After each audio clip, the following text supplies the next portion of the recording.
નમસ્તે વિદ્યાર્થી મિત્રો, ધોરણ 11 ની અંદર અર્થશાસ્ત્ર વિષયની અંદર આપણે ત્રીજું પ્રકરણ માંગની ચર્ચા કરીએ છીએ.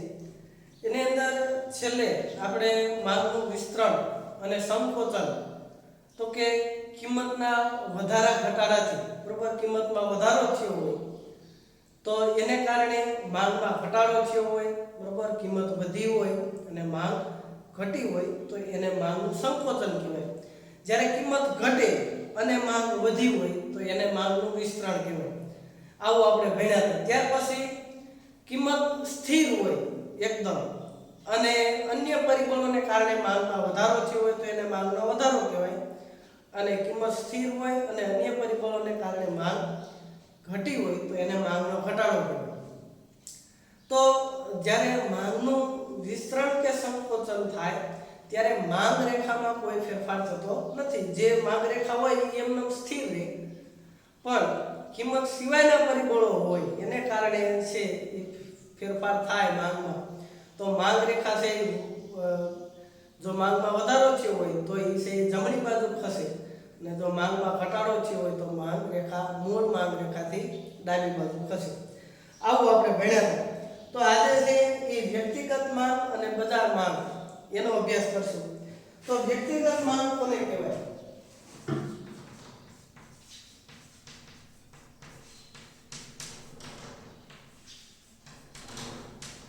તો વ્યક્તિગત માંગ એટલે કોઈ ચોક્કસ સમયે વ્યક્તિ દ્વારા છે એ જુદી જુદી કિંમતે જે વસ્તુઓની માંગ કરે એને વ્યક્તિગત માંગ કહેવાય.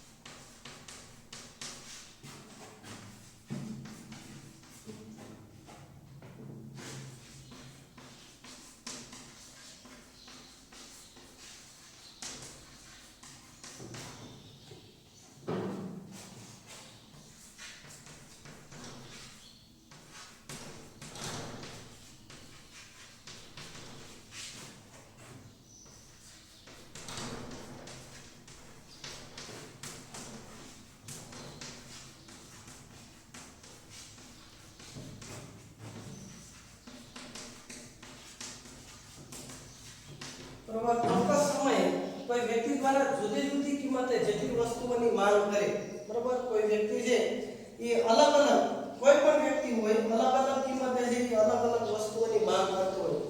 દાખલા તરીકે ફૂલ સ્કેપ અથવા તો બુક લઈ લો, બુક બરોબર, અને એની કિંમત લઈ લો. તો કોઈ પણ વ્યક્તિ હોય એ અલગ અલગ કિંમતે છે એ અલગ અલગ એકમોની માંગ કરે. દાખલા તરીકે એને કિંમત માનો કે 20 રૂપિયા હોય, બરોબર, તો કે 2 બુક ખરીદશે. કિંમત ઘટાડવામાં આવે, બરોબર, કિંમત ઘટે અને 15 રૂપિયા થાય તો કે 4 બુકની માંગ કરે. 10 રૂપિયા થાય તો 6 બુકની માંગ કરે. 5 રૂપિયા થાય તો 8 બુકની માંગ કરી. તો કે અલગ અલગ કિંમતે અલગ અલગ એકમો છે એ ખરીદવા તૈયાર થાય. 20 રૂપિયા કિંમતે છે એ 2 એકમ ખરીદે છે. જ્યારે એકદમ કિંમત છે એ ઘટી જાય તો 8 એકમ ખરીદે. મતલબ અલગ અલગ કિંમતે એની માંગ અલગ અલગ હોય, બરોબર. તો આ જે એ નામનો વ્યક્તિ હતો, બરોબર. હવે બી નામનો વ્યક્તિ હોય તો એની માંગ પણ અલગ અલગ હોય.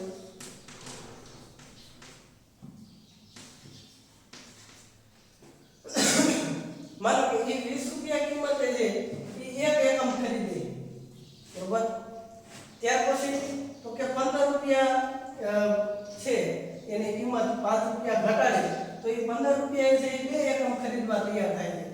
ત્યાર પછી 10 રૂપિયા તો કે 3 એકમ અને 5 રૂપિયા છે એ 4 એકમ ખરીદવા માટે તૈયાર થાય.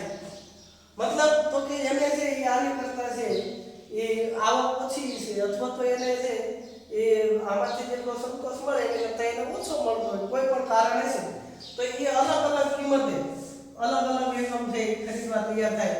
પણ આની કરતા એકમો ઓછા ખરીદે છે. હવે એને એવું ઉદાહરણ કે મેં સી વ્યક્તિનું લઈ લો, બરોબર. સી નામનો વ્યક્તિ છે,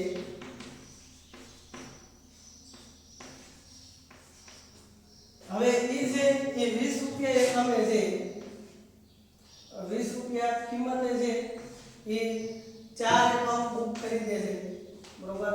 ત્યાર પછી કિંમત 15 રૂપિયા છે તો એ 8 એકમ ખરીદે છે. ત્યાર પછી 10 રૂપિયા કિંમતે છે 12 એકમ અને 5 રૂપિયા કિંમતે છે એ 16 એકમ માં ખરીદે. તો સોરી આપણે 14 લઈશું, બરોબર. બે બેનો ગાળો છે એટલે 14 એકમ, 14 ને પણ 16 જ આવશે. આપણે 4 નો ગાળો લીધો, બરોબર. 4 ને 4 8 8 ને 4 12 ને 16, બરોબર. તો 16 એકમ. તો આ બધી જે અલગ અલગ કિંમત હોય, અલગ અલગ એકમ છે એ વ્યક્તિ ખરીદવા તૈયાર છે. આ બધાની અલગ અલગ દરેક વ્યક્તિ છે વ્યક્તિગત માંગ અલગ અલગ હોય, બરોબર. આને ગ્રાફની અંદર પણ તમે દર્શાવી શકો, પણ એની માંગ રેખા બધાની અલગ અલગ હોય. તો આ બધાની અલગ અલગ આની અંદર છે એ પાના નંબર 26 ઉપર જે અલગ અલગ વ્યક્તિનો A B C એમ વ્યક્તિઓની બજાર માંગનો સરવાળો છે કુલ. તો કે આ બધાનો જે માંગ છે એનો સરવાળો છે એ કુલ બજાર માંગ કહેવાય, બરોબર. તો આ વ્યક્તિગત માંગ છે, આ એનો વ્યક્તિગત માંગ, B વ્યક્તિની આ એની વ્યક્તિગત માંગ, C વ્યક્તિની પોતાની વ્યક્તિગત માંગ, એ પોતે અલગ અલગ છે, એ એકમો ખરીદવા તૈયાર થાય. તો આ વ્યક્તિગત માંગ પછી બજાર માંગ. બજાર માંગ એટલે શું? તો કે બધા જે ગ્રાહકો રહ્યા એ બધા જ ગ્રાહકોની અલગ અલગ કિંમતે જે માંગ છે એનો સરવાળો એને બજાર માંગ કહેવાય, બરોબર. દાખલા તરીકે એ વ્યક્તિની માંગ પ્લસ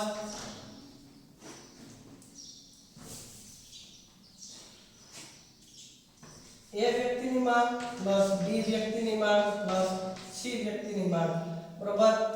આ બધાનો સરવાળો બરાબર બજાર માંગ, બરોબર. તો બજારની અંદર જેટલા ગ્રાહકો છે એ જે તે વસ્તુ ખરીદવા માટે જે અલગ અલગ એકમો છે એ અલગ અલગ કિંમતે ખરીદવા માટે તૈયાર છે તો એનો કુલ સરવાળો એને બજાર માંગ કહેવાય. એની વ્યાખ્યા લખવી હોય તો એક રીતે લખી શકાય.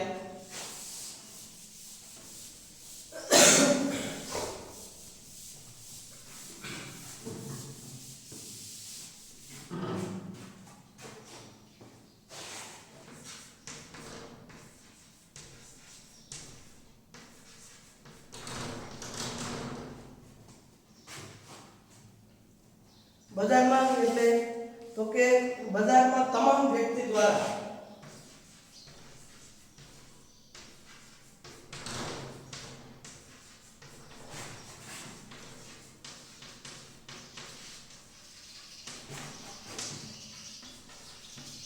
જુદી જુદી કિંમતે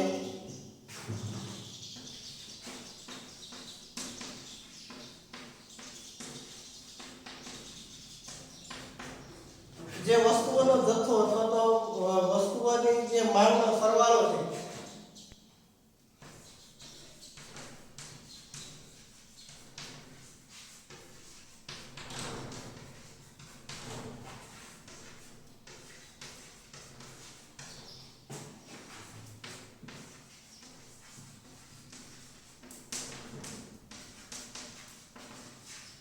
બરોબર એ કુલ સરવાળાને છે એ બજાર માંગ કહેવાય.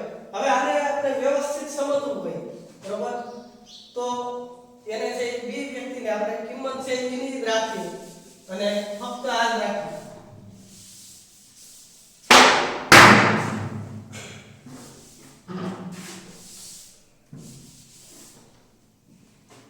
આયા લખી નાખીએ આ એ વ્યક્તિ. પછી બી વ્યક્તિ છે એ કેટલી માંગ કરે તો કે 1, ત્યાર પછી 2, 3 અને 4.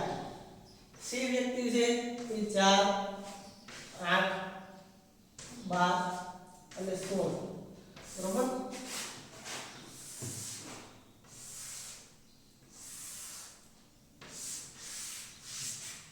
આ થઈ ગયું આને હવે કાઢી નાખીએ તો હવે બજાર માંગ કેટલી તો કે બજાર માંગ જોતી હોય તો કે દાખલા તરીકે 20 રૂપિયા કિંમતે બજાર માંગ કેટલી છે બરોબર આયા લખી નાખીએ બજાર માંગ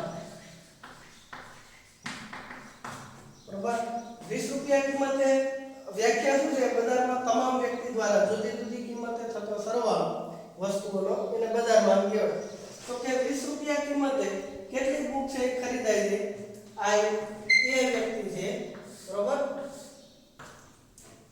તો 20 રૂપિયા કિંમતે એ વ્યક્તિની બે બુક બરોબર બી ની 1 અને સી ની 4 તો કેટલી થાય 4 ને 3 7 તો કે 20 રૂપિયા કિંમતે બજાર માંગ છે 7 બુક છે બરોબર ત્યાર પછી કિંમત ઘટી તો બજાર માંગ કિંમત ઘટીને 15 થાય તો બજાર માંગ કેટલી થાય તો કે 4 ને 2 6 બરોબર 10 ને 4 14 8 ને 2 10 ને 4 14 તો કે 14 એકમ કુલ બજાર માંગ થાય ફરી વખત કિંમત ઘટાડવામાં આવે 10 રૂપિયા છે તો કેટલી થાય તો કે 12 ને 3 15 બરોબર 15 ને 6 21 બરોબર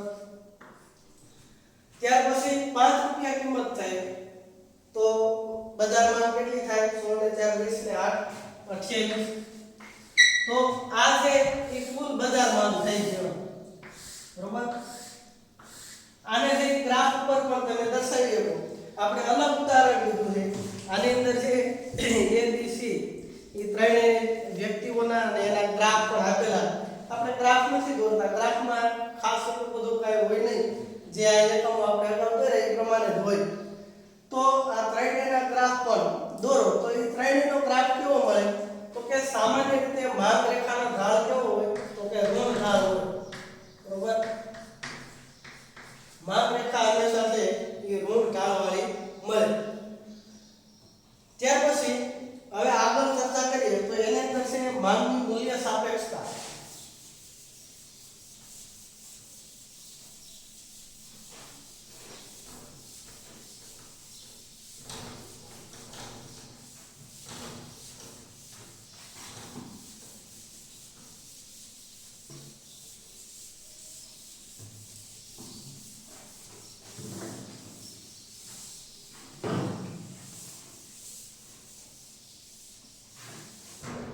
માંગની મૂલ્ય સાપેક્ષતા એટલે શું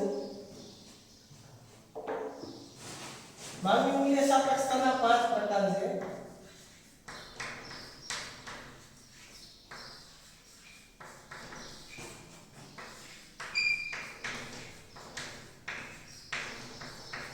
તો કે કિંમતમાં થતા ફેરફારને કારણે માંગમાં કેવા પ્રકારનો ફેરફાર થાય આ જે નિયમ છે એને માંગના એનો જે ફેરફાર થયો એ ફેરફારના પ્રકારો 5 છે બરોબર તો માંગની મૂલ્ય સાપેક્ષતા છે કિંમતમાં માંગ પર અસર કરનારા પરિબળોમાં ફેરફાર થવાથી માંગમાં થતો ફેરફાર એ માંગની સાપેક્ષતા દર્શાવે કે માંગ આધારિત પરિબળ છે સ્વતંત્ર પરિબળ નથી તો કે માંગ પર જે એના પરિબળો છે કેવા પરિબળો તો કે વ્યક્તિની પસંદગી બરોબર આવક ત્યાર પછી કિંમત ત્યાર પછી છે એ અવેજીની વસ્તુઓ વગેરે પરિબળો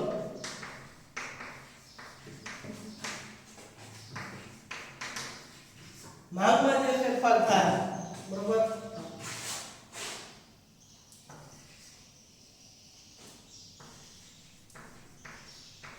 અસર કરતા પરિબળો છે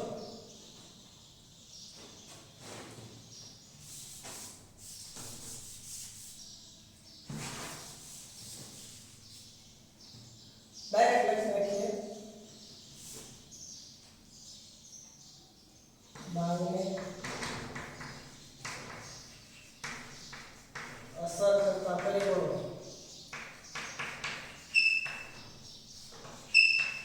પરિબળોથી જેવા કે પસંદગી આવક કિંમત વગેરે પરિબળોથી માંગમાં થતો ફેરફાર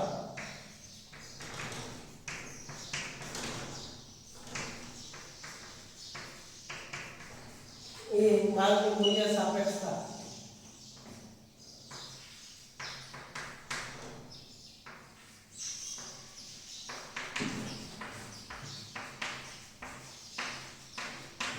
દર્શાવે છે બરોબર કે ગ્રાહકની પસંદગીની અંદર ફેરફાર થાય, આવકમાં ફેરફાર થાય, કિંમતમાં ફેરફાર થાય, અન્ય પરિબળોથી જે કંઈ ફેરફાર થાય એને કારણે માંગમાં જે અસર થાય એ અસર માંગની મૂલ્ય સાપેક્ષતા દર્શાવે છે. એટલે માંગમાં થતો ફેરફાર એ જે આ પરિબળો આધારિત છે, સ્વતંત્ર રીતે છે, એ માંગમાં કોઈ ફેરફાર થતો નથી. એટલે એ સામાન્ય રીતે પરિબળો આધારિત હોય. એટલે કોઈ પણ વસ્તુની કિંમત અને માંગ વચ્ચેના પ્રમાણાત્મક સંબંધને દર્શાવે. તો માંગની મૂલ્ય સાપેક્ષતા માટે પ્રકાર સાપેક્ષતા જાણવા માટે તો કે માંગની મૂલ્ય સાપેક્ષતા બરાબર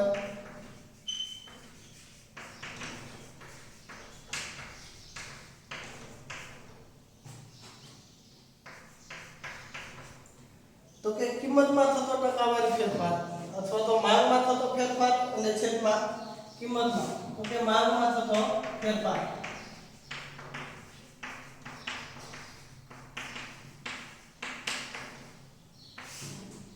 અને કિંમતમાં થતો ફેરફાર.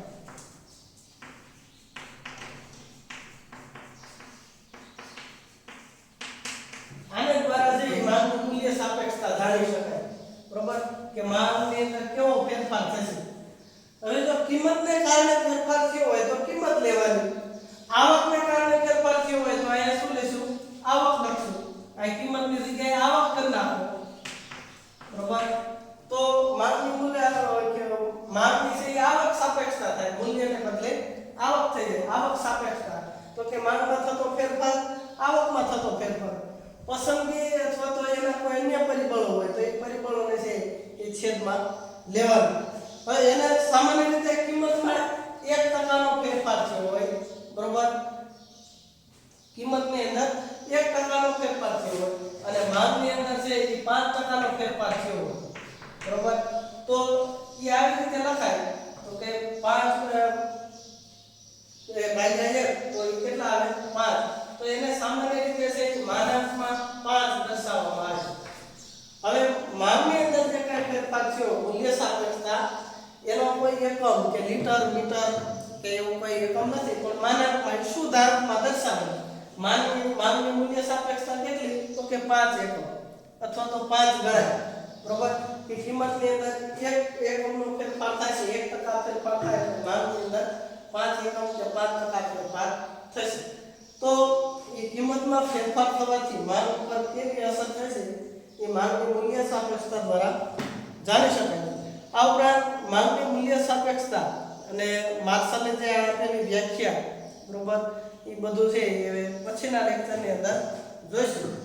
અને એના 5 પ્રકારો અને એ પ્રકારો કેવી રીતે યાદ રાખવા એ આપણે પછીના લેક્ચરની અંદર જોઈશું. અત્યારે તમારે હોમવર્કની અંદર જે આપણે ઉદાહરણ જે આમાં પાઠ્યપુસ્તકમાં આપેલા છે એની સિવાયના એને ધ્યાનમાં રાખી અને અન્ય ઉદાહરણો છે એના ગ્રાફ દોરી અને વ્યક્તિગત માંગ અને બજાર માંગ બરોબર એના ગ્રાફ દોરી અને એનું વિશ્લેષણ કરવાનું હશે.